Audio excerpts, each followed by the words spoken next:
Very casual, we're just having a conversation with you. I read the questions you were going to ask me a long time ago. It's okay, we'll get. Alright, so introduce yourself. Yeah, I'm Mike Otterman. I am President and CEO of Lodge Cast Iron. My name is Kevin Rush. I am the Enameling Operations Manager. I'm Kelly Peterson, and I'm the Senior Manager of Product Marketing at Lodge. USA Enamel is easily the biggest thing that Lodge has ever done. We've worked really, really hard to get here. We're the first ones making color enamel cookware in the United States. The world was hit with a pandemic and it slowed everything down. It's been tough. It's a very large undertaking. And we're gonna make it happen no matter what.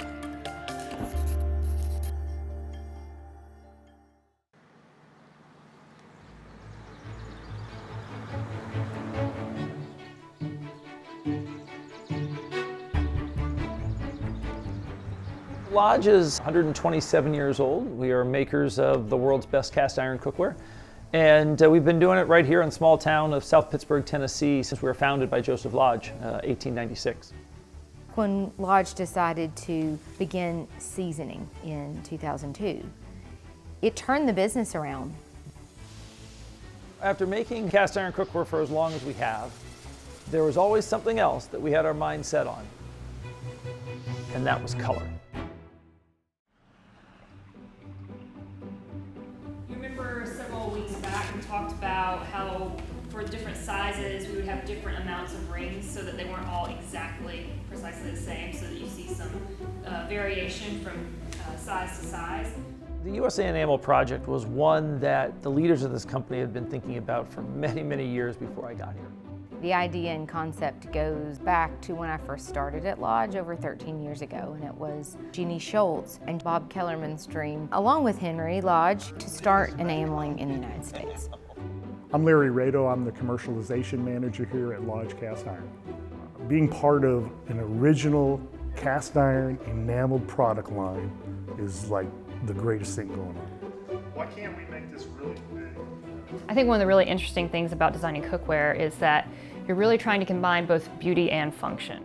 So in thinking about how we would approach USA Enamel and just where to begin with the design of this project, we really try to think what we wanted to evoke with this new line. Kelly told me, okay, warning, I'm gonna buy a lot of books. No kidding, like 50 books.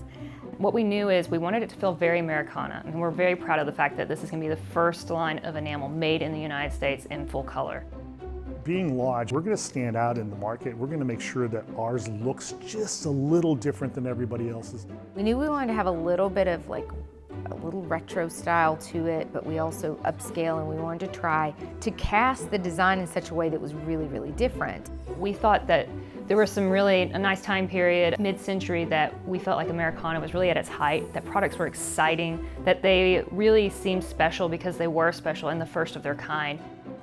I remember seeing Kelly bring forward a whole bunch of sketches. I mean, there's something really satisfying about how this one comes to a total point, but then there's also something kind of... And remember thinking that it really doesn't look like anything else I've seen. And we looked at different categories, everything from classic cars and guitars. It took a lot of sketches to get this idea to where it is now, and it took a lot of collaboration. One great resource and partner we had in this was our CAD designer, Chris Dorian in Chicago, and he really just helped to take these sketches and turn them into something really beautiful and bring them into a physical product that we're looking at today. We began to prep the land and purchase the equipment. This building was an empty building. We converted from a warehouse to a plant, and we started the construction process in 2020. We had a lot of help with different contractors during that process, and in about 4 to 6 months, this building was full of equipments ready to run different processes. We have no windows in the plant. Can I say that? No, we cannot say that. That's fine. No windows. See, it's no windows. And it is hot as hell in summer. So Kelly begins this, puts the plan, we're ready to go, pandemic hits. Everything slowed down because of the pandemic. We didn't know what is coming in the future. With COVID delays and just kind of kept making it harder and harder to do this. Chris, the CAD designer, he's in Chicago. He can't get to us. Kelly's in Chattanooga. I'm in South Pittsburgh. I mean, and oh, by the way, we can't even like get in the same room together. And here she is, she's trying to figure out how they're gonna design this product. We couldn't get our people trained, and really the project slowed to a grinding halt. Then the demand for our seasoned product went through the roof.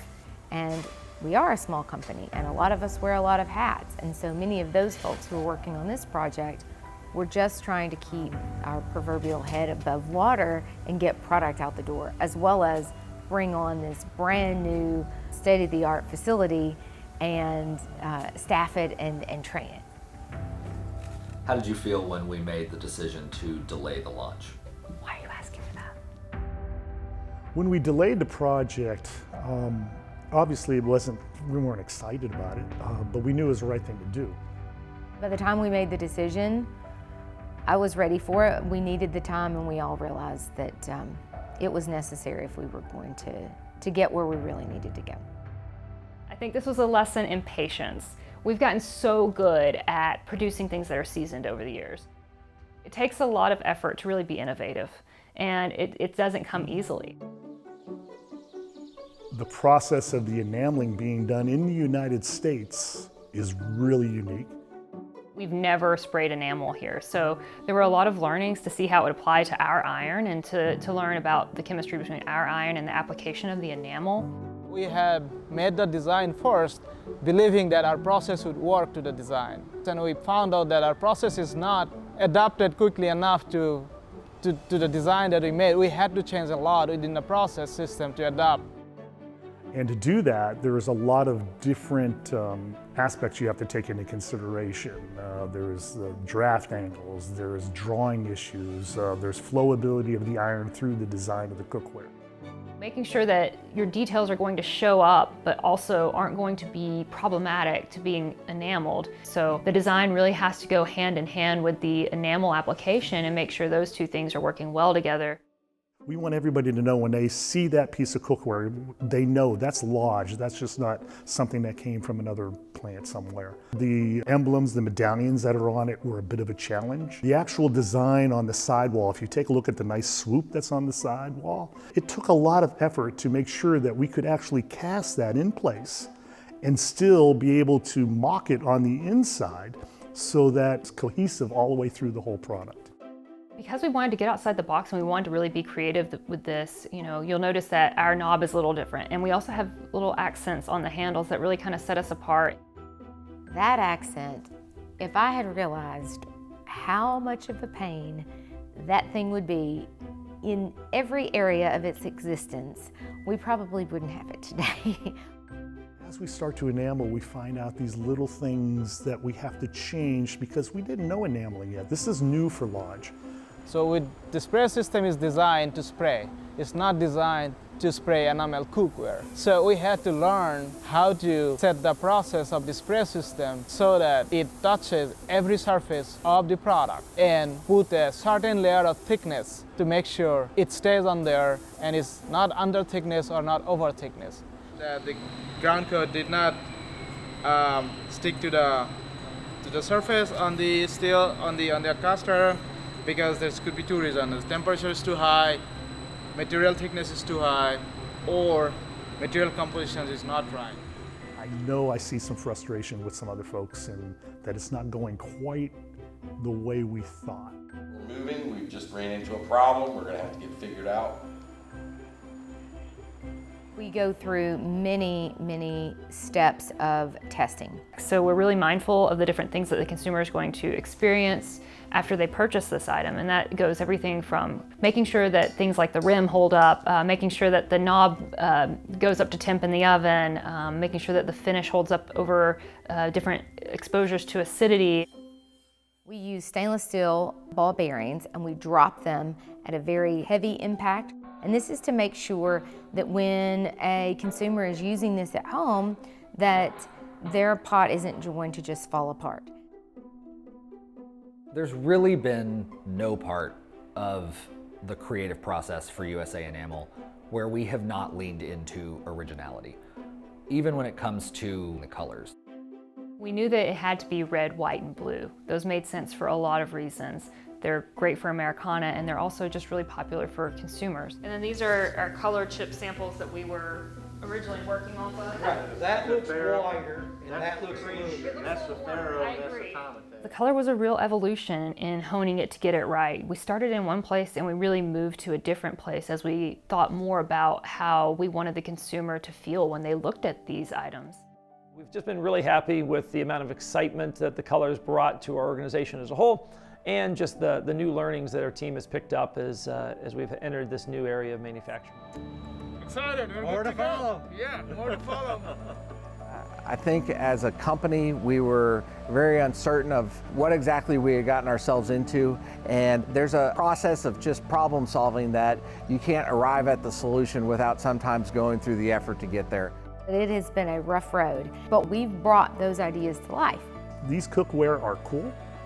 These cookware function well. It's made in the United States. It's made in South Pittsburgh, Tennessee. It's going to be a hit. You know, we've wanted to do this for decades, and we finally did it, and it is beautiful. There is a lot of craftsmanship that goes into each one of these pieces. So our castings actually started in the 3rd Street Foundry. We'll put it on the Diesel-Matic, which is our molding unit, and we make molds out of sand. Anything that is a shape on the tool creates a void inside the sand. And once we push those molds underneath the auto pour, which is where our iron is, it automatically pours in the right amount of iron for that mold. From there, then the castings go on a long trip all the way down a conveyor that as the castings are cooling, we're going to push them all the way to the end and shake off all that sand that we had. And then we're going to go and clean the castings through the cleaning machine in there. And then we're going to grind it and get it prepared to go for enameling. When it arrives at the USA Enamel facility, we make sure that the casting is prepared for enamel. Enamel is not easy, but it's a lot of fun. Although the process has some automation, there is always some element of each casting that has been hand sprayed by a very capable and qualified artist or spray technician.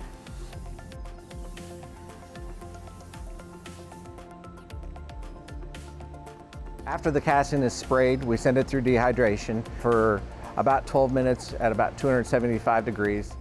From there, there's a lot of effort and detail put into making sure that we dress up the rim area properly and transfer each piece so that it can be fired in the furnace. Our furnace is from Italy. It's one of 6 in the world. God, I love my furnace. As far as firing our enamel, we have a set firing curve. As it goes into the furnace 1, it slowly starts warming up. And as it comes out of that furnace and you see that final color, you see the shine out of the piece, the luster, the beauty of the piece. You can really appreciate the design, the finish, the craftsmanship that went into the piece, and it just excites you.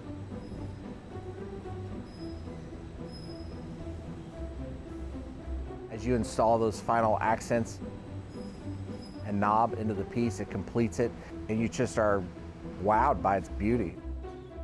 USA Enamel occupies a space that is uncharted territory. What's our launch messaging going to look like? What does the photography look like? What does our video work look like? The logo, the packaging. We weren't even really fine with just letting these boxes be printed and never laying eyes on them, so we went to the plant where they print them to make sure that it is up to our standards, so that on shelf, even when you get this thing at your house, it's, you know, it reflects what's inside of it. You're going to have just a fantastic experience as you open up the box and see the craftsmanship that went into it. When it came to the way we approach photography and video for this, we really we thought about how to make sure that we're going to create something that no one has seen before, especially in this kind of a consumer space. I genuinely feel so lucky to be able to work with all of these other people that you've seen. We're just beyond thrilled to have a new product that's made in the United States and to increase manufacturing here and to grow our employee base in our hometown of South Pittsburgh is just a huge, huge moment and going to have such an impact in our community and beyond. I think the team is proud of what they put out, and they have every right to be so. They have gone through the trials, the tribulations, the setbacks, the struggles, and they've come out victorious on the other side of it. And I love this job. I love Lodge. I love getting to come in here and play with the furnace and the spray line, and this is my home. To see it go from a thought, from an idea, to a final product that you can now hold in your hand, is probably the neatest thing. This is a beautiful piece of cookware.